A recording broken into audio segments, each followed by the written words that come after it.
Hello all and welcome, I'm the MGTOW philosopher, and in today's video I would like to talk about leaving the plantation and why it's okay for women to do so.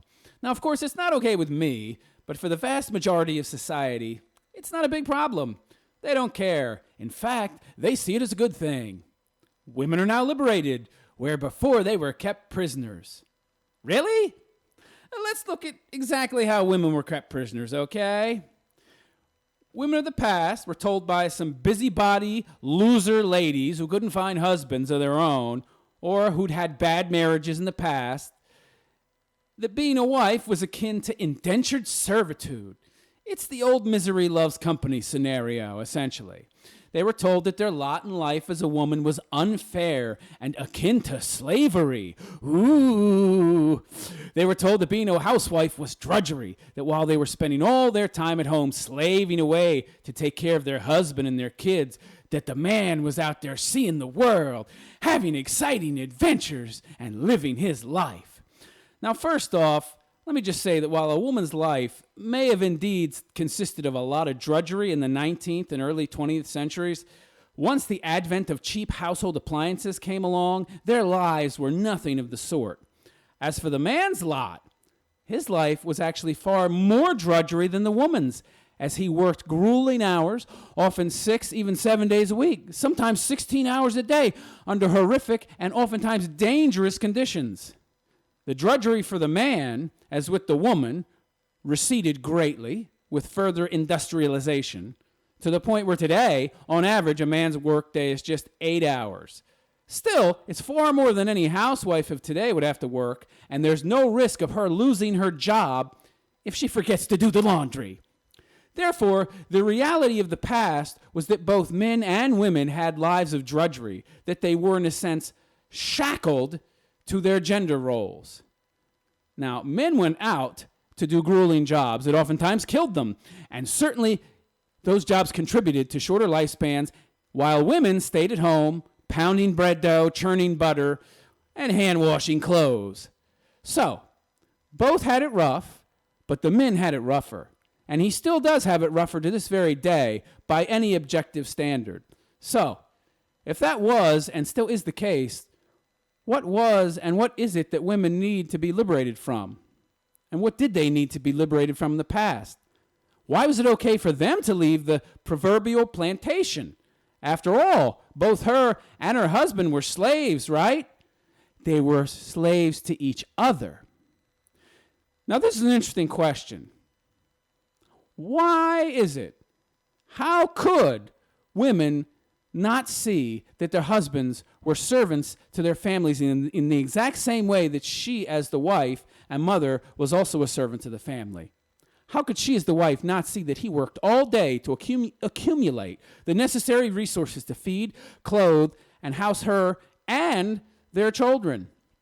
And that she, as the wife, who was weaker and less productive, was left to do the tasks that were best suited to her, seeing as she makes the breast milk, after all, and will be the only source of food for those babies for the first couple of years of their lives. How could the woman miss the fact that she was no more or less a slave than he was? How, you might ask? Well, because women are egocentric creatures who, by and large, are only concerned with themselves. Their lack of empathy and abstract thinking abilities makes understanding even the most simple comparisons between men and women all but impossible. Women cannot and never have been able to see the man as indebted and enslaved to his family. Oh no, because he's so strong and therefore he's not a victim. But poor little me, I'm a victim. No, it cannot be that they're both victims of each other's needs, which means that neither are victims at all, as they are both in the situation they are in by choice. Oh no, it can't be that. That narrative, you see, that narrative doesn't justify walking away from your role, your gender role as a wife. No, we can't do that. You can't walk away from your role. No. Not if that's the narrative. I have to stay home all day while my lucky man gets to go out and see the world, talk to people, and have fun and adventures, while I'm stuck here, stuck at home, wondering what adventures he might be having. Yeah, that just sucks, doesn't it, honey? You want to know what adventures he was having, you dizzy broad? He was 200 meters underground digging coal out of the rock with nothing more than a pickaxe and getting black lung that would kill him before the age of 35. That's the big adventure he was having. He was destroying his body to the point where even if black lung or cancer didn't kill him, he would probably end up dying well before his time just because he so often drank so much in fact, to escape the misery that was his daily lot in life. Or one day his body just gave out. Misery that you, for the most part, escaped as you bitched and moaned about how boring your day of baking bread and washing some clothes was. Oh, poor you. Poor you. So what exactly justified women escaping the plantation and leaving the man to continue being the proverbial workhorse while she just booked it for the nearest airport to escape him and her responsibilities while he has to continue slaving away so he could pay her money even after she'd left him? Or she booked it for the nearest factory job, or as they so often do today, the nearest office building to shuffle papers, thereby escaping their so-called drudgery and boredom to take jobs away from men who could do those jobs far better. What justifies this hypocrisy? That men must continue to work and slave away on the plantation for the women, and they never achieve freedom, whilst she leaves him without a whit of concern for him or anything else, except that monthly alimony check that she'll get from him, of course. What could possibly justify that kind of hypocrisy on her part? Why, nothing, of course. Nothing justifies such behavior. Nothing at all. Now, of course, feminists will tell you that women were slaves to their husbands for centuries, millennia even. Imagine that. And that they were somehow oppressed by them. Yes, the woman was forced to stay at home, cook all day, clean clothes, and manage the household. Hence, because they were serving their man and their kids, they were slaves to that man. And yeah. By the way, isn't it funny how you never hear about how she was enslaved to the kids as well? It's always just the man she was enslaved to. Interesting. Anyhow, this entire argument is a stupid one, as it only stands up if the so-called oppression is one-sided. But if one looks more closely at the argument, one will see that the oppression was equal at the very least, and both were oppressing each other, if we go by the feminist definition of oppression. For you see, if you apply feminist oppression logic to men, then we see that he also was oppressed. He was forced to go out every day and do back-breaking labor for his boss and for his family. So he was doubly oppressed. Not only was he out there working for his family, i.e. to support them with food, clothing, and housing they needed, but he was serving an overseer in the form of a boss as well. A boss who he had to please or be fired by. Now, feminists would have you believe that this is the relationship that existed between men and women, this overseer-slave dynamic. However, this idea quickly evaporates under even cursory inspection. Why is that? Because men could not simply fire their wives. But if the man gets fired from his job, the family would have ended up out in the cold starving to death. You see, the severity of the possible outcomes between man and wife and man and boss are so different that calling a woman a slave to her man is nonsense. She was no more a slave to him than he was to her. And this so-called oppressor-oppressed dynamic is even less true in today's world, since she can just up and quit the marriage at any time and take everything, including his shit.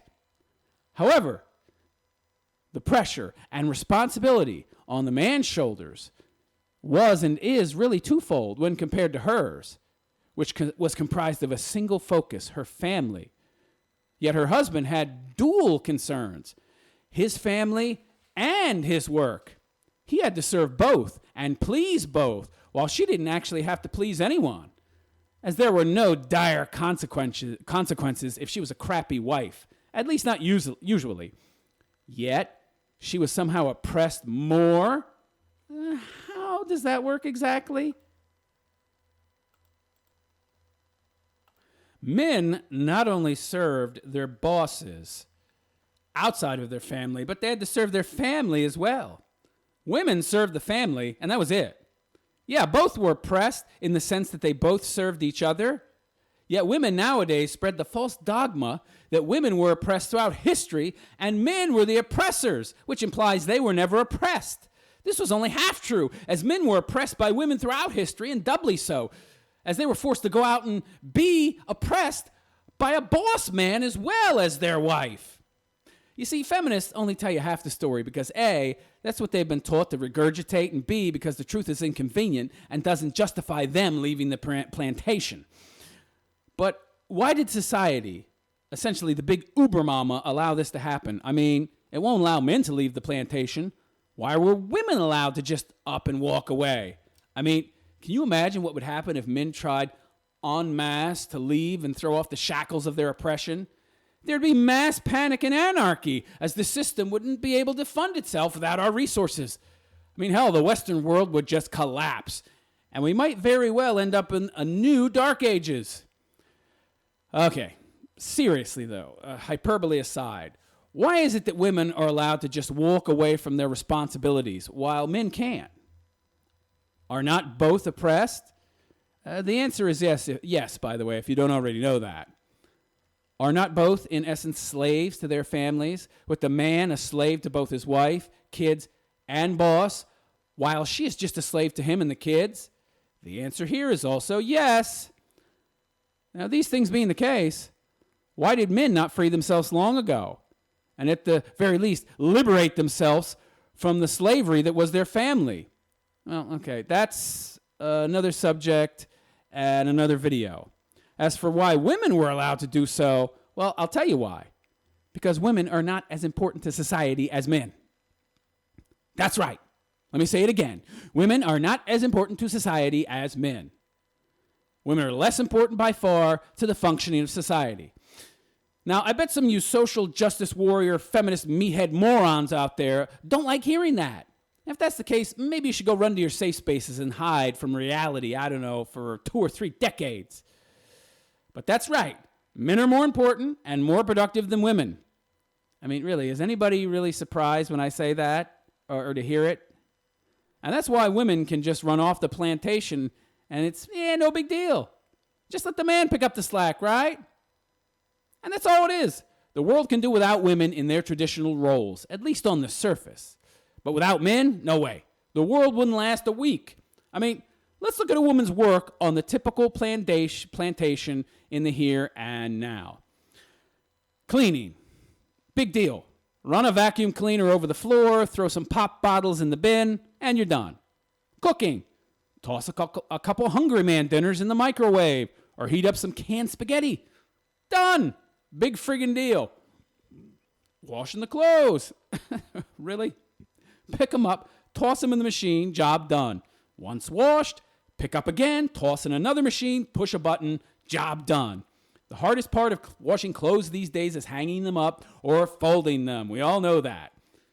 What about paying the bills? Pfft, did women ever actually do this? No. The man does that. You don't let a woman handle money if you're smart. And that's it. Except for, the big one, child rearing. Okay. Well, that's the one job that takes some actual work. But nowadays, you can just send the kid to daycare, then go to Starbucks for your Frappuccino. Meanwhile, the most important job you will ever have is getting raised by strangers, and later on by the state, while you live out your dreams of becoming as powerful as a man, which you already were to begin with. And that's it. That is being a woman in the modern day world. Oppressed much, is she?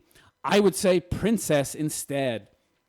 A housewife today has so few duties that she is living like a frickin' queen. A few simple tasks, and the rest of her time is leisure. A tiny bit of work for your husband, who isn't a work boss, in exchange for food, clothing, shelter, and money. And you call that oppression? Really? Really? What about him? He's serving you by going out to work and provide you with everything you need, and he's serving a boss to boot. Oh, but that's acceptable oppression, because that's a man's job to be oppressed, don't you know? Wait, what? What about your job as a woman? And why on earth are you complaining about the little bit of work that you have to do as a housewife? Oh, right. Leftist indoctrination, revisionist history, and lack of critical thinking skills. Silly me, I forgot. You know, folks, women are natural parasites. They can't do the double duty that men do. You could call it double duty oppression. Well, they can't do it. They don't have the mental fortitude or the stamina. When they try to serve both a boss and their family, they do it poorly. But they just wanted to be free of those mundane, nay, boring tasks that involved being a housewife. They wanted to be free of that shit. And they wanted to be in positions of authority, like they perceive men as having been. Yeah, okay. And that's really why they wanted to escape the plantation, because it was boring. Oh, this is so boring.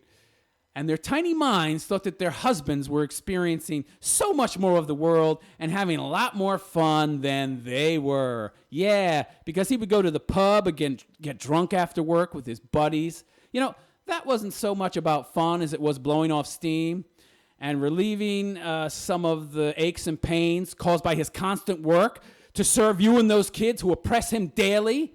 But you as a woman don't see that. Nor did women see that when feminism started to rear its ugly head in the late 19th and early parts of the 20th century. Oh, no. All women saw was the man leaving the house, and she was stuck at home. Oh, poor you. You're so oppressed. You know, that oppression bullshit was just spoon-fed to women by angry old cunts who wanted their younger counterparts to be as lonely and miserable as they were. They wanted so much misery and loneliness that as an ideology, feminism has spread to the four corners of the world.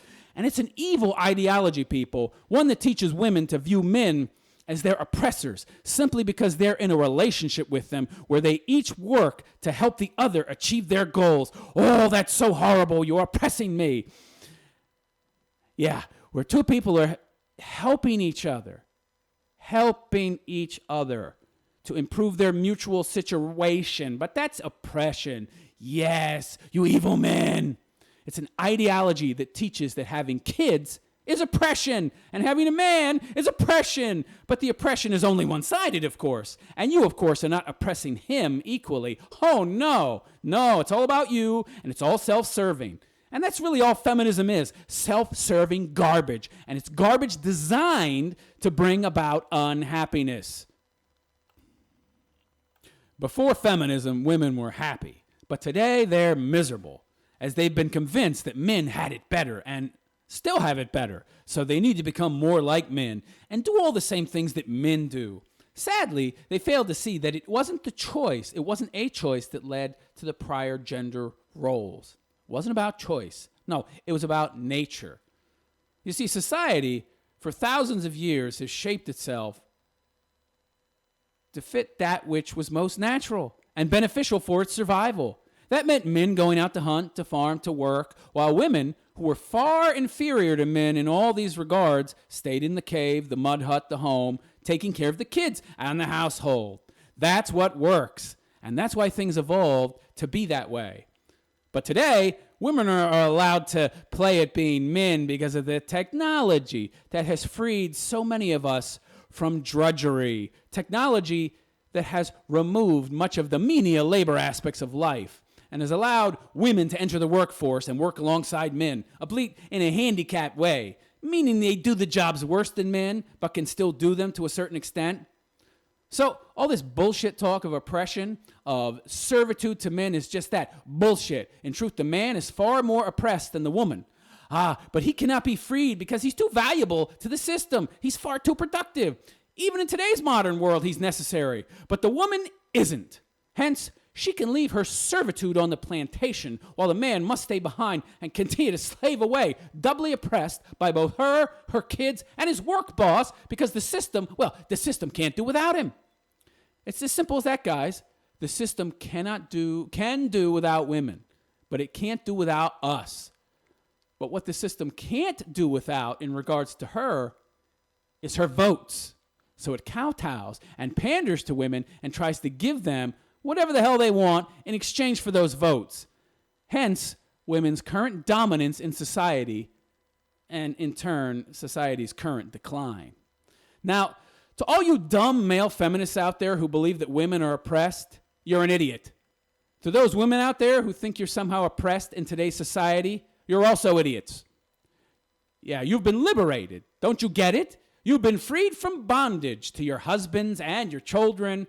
You've been freed from your obligations as women so that you can live for yourselves and no one else. Free to do whatever you want in exchange for your votes and your continued support for whatever dullard is currently in office. You now have no obligations to either men or a family in regards to your traditional role as a woman.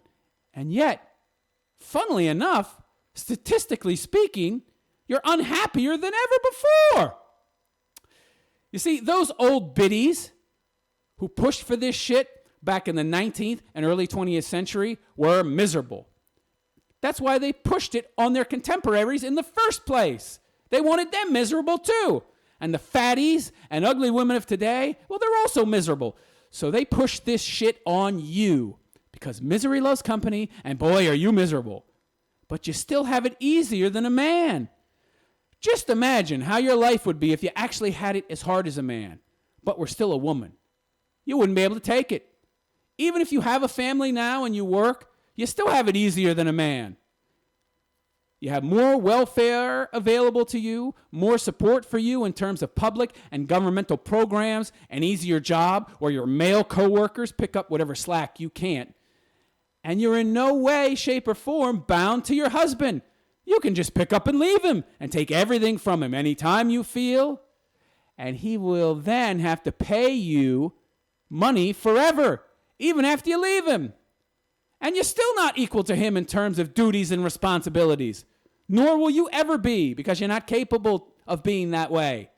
And the more you try to be so, the less happy you're actually going to be. That's because where before you had only one form of servitude to your family, now you have two, both to your family and your boss at work. And even though the one, your boss, is likely easier on you than your hubby's is on him, and your duties are likely to be lighter than those of your male counterparts, generally speaking, it's still two oppressors as opposed to one. You think you have it better now than you did before? Really? You don't. And that's why, by and large, women are less happy than they were before feminism. Oh, but at least you're liberated now, yes? You're free. But are you? Are you really free? No, you're not. Not really. You simply traded one form of servitude for two and substituted your female gender role in the relationship for the role of a man and a male gender role so that you could become more like a man, only to find out that it's not all it's cracked up to be. It's just not all that feminism promised you, now is it? And if you're single and have no one, then as a woman, you have traded perceived servitude and oppression for nothing. Nothing whatsoever. No kids and no family, which, by the way, is what nature designed you for. How happy are you with that? How happy do you think you'll be in 50 years? Why don't you go talk to some old feminists who never had kids or a family, or some old feminists who tried to have both, only to have a fucked up family with multiple divorces left in their wake and who never found any real happiness. Yeah, go talk to them. See how happy they turned out. And all because you ladies wanted to free yourself from your obligations because they were boring and tedious. Oh, and you didn't get to experience as much of the world as men did. Yet you failed to see that men were and are as much of a slave as you women were. Slaves to their roles in society, and slaves to their women, and slaves to their children. You women were not and never have been oppressed. You were not servants. You simply had a different role in the relationship. Not better, not worse, just different. I think you ladies are going to find out that the so-called gains that you believe you've made aren't really gains at all, and that they'll taste very bitter once you're old and haggard. You might already be finding them to be bitter, as men run from you in droves because you're too much of a danger to become involved with. What with your laissez-faire lifestyle, your lack of commitment and loyalty, and the way you have altered society to serve you at the expense of those who make it possible for you to run away from your obligations as a woman in the first place, while we stay behind and fulfill our obligations as men. But no longer. I am the MGTOW philosopher, and I wish you a good day. Take care.